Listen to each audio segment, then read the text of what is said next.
I think it was a lot better due to the instant feedback. This will tell you right away.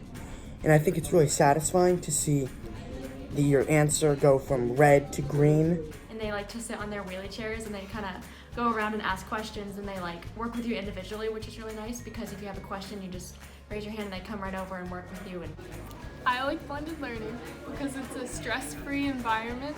I can receive one-on-one help with my teacher when I need it, and I can work at my own pace. Learn at your own pace, and you can just take your time, but then also you can do work at home. Our teacher provides videos, so it makes it really easy to, like, if you want to watch them, you watch them, and if you don't need them, then you can just do the problems yourself. Being able to work independently and go at your own pace, and then if you have questions, you can either ask a peer or ask the teacher. I just like being able to, like, if I was stuck, I could take my time with certain problems, and then if I felt like I didn't understand what was going on, I could go faster.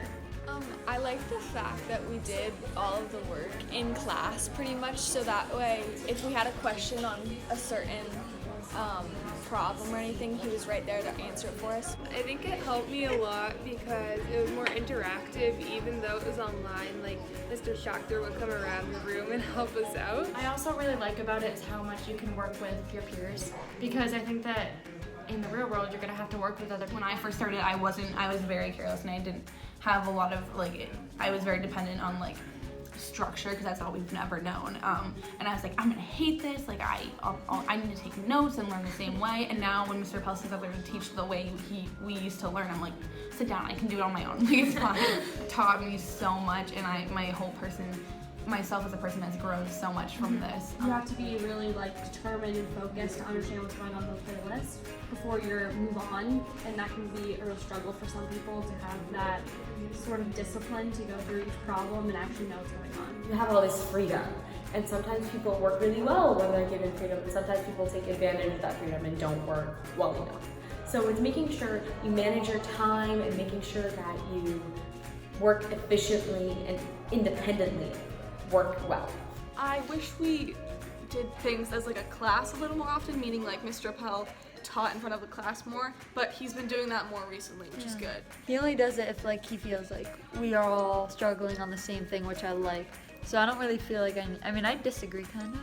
Oh. I like not having, because I don't like, sitting down and watching, because I do that in every class, so that's kind of boring. I personally like doing the playlist version because I don't sometimes like the way that some teachers explain things, and I find the videos easier to understand because you can go back, rewatch them, and then there's always a ton of problems that follow, so you always get a good amount of practicing. I am pro blended learning because at the beginning of the school year, I had to get my appendix out. In all of my classes, other than math, I was falling behind, but in math, I could do all my work at home because all the tutorials were online. And if I ever needed help, there were videos about it, or I could just email my teacher, Mr. Schachter, and he would help me through it. That's why I love blended learning.